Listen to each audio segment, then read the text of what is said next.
नमस्ते दोस्तों, सबका स्वागत है मेरे नशा मुक्ति के इस यूट्यूब चैनल पर। मैं तुषार नाथ। दोस्तों, मेरा तीसरा वीडियो है इस चैनल पर, जिसमें कि मेरे गत जीवन के बारे में मैं पूरी कहानी बताने जा रहा हूँ।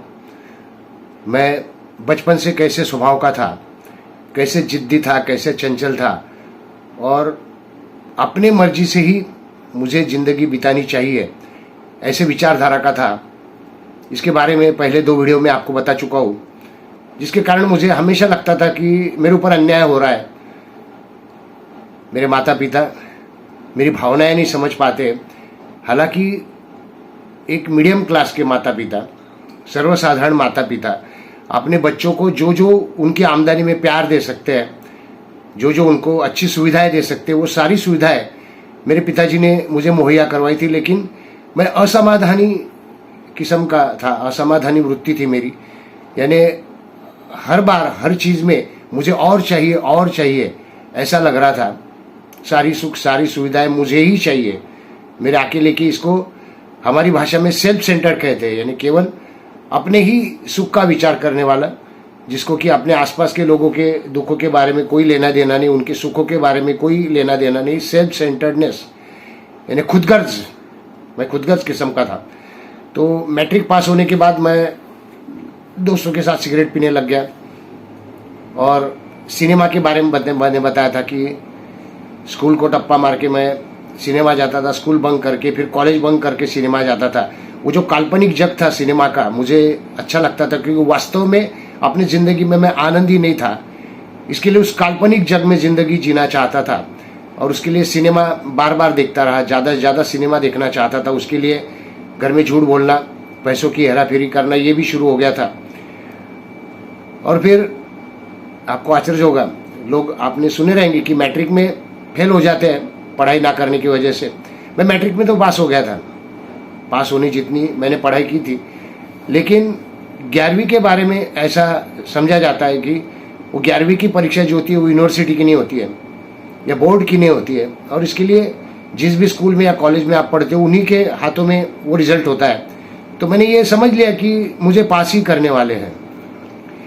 कितनी बड़ी गलतफहमी थी, ना समझी थी। देखिए, मुझे पास ही करने वाले हैं ऐसा मैंने समझ के रखा था, और उसके बाद में फेल हो गया। सीधी बात है कि जब मैं अटेंडेंस ही नहीं है मेरा, फिर मैं पेपर को जाता था। अगर 12 बजे पेपर शुरू हुआ है, 12 से 3 अगर समय है पर्चे का, तो मैं अगर 12:30 बजे बाहर निकल रहा हूँ, कुछ नहीं लिख रहा हूँ या मुझे आता ही नहीं है कुछ, क्योंकि मैं कभी क्लास अटेंड नहीं किए थे, सिनेमा जाके बैठता था, तो पास कैसे होऊंगा। मेरे पिताजी को बहुत शॉकिंग था ये। उनको शॉक लगा कि अरे 11वीं में कैसे फेल हो गया। और मेरा हमेशा का बहाना था कि वो टीचर लोग मेरे ऊपर जलते हैं, मैंने कभी उनके साथ अनादर से बात की रहेगी, शायद इसके लिए मुझे जानबूझ के फेल किया गया है। और ये मेरे जैसे व्यक्ति का जो सेंटर है, खुदगर्ज है, वो हमेशा लोगों पे इल्ज़ाम लगाना, लोगों को अपनी गलतियों के लिए जिम्मेदार ठहराना, ये बहुत अच्छे से आता है।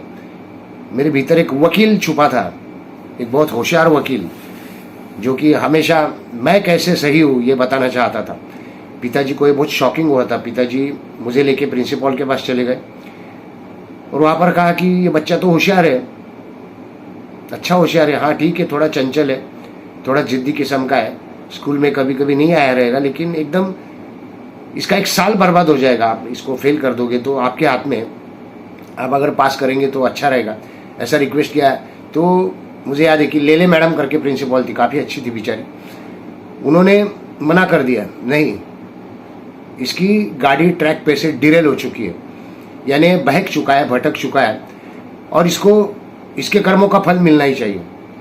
आप हमेशा अगर ऐसे इसका समर्थन करते रहे तो ये और ज़्यादा बिगड़ते जाएगा। ये स्पष्ट उस वक्त उन्होंने कहा था। और फिर मेरा अटेंडेंस बताया, उसके बाद मेरे मार्क्स बताए, तो 600 में से 25 मार्क्स आए थे, यानी एवरेज 5 मार्क भी नहीं आते एक पेपर में। पिताजी बहुत शौक हो गए सब देखकर। फिर मैंने, ये स्कूल अच्छी नहीं है, मैंने पुरुषोत्तम इंग्लिश स्कूल में 11वीं में एडमिशन लिया था, जहाँ पर मैं 10वीं तक पढ़ा था।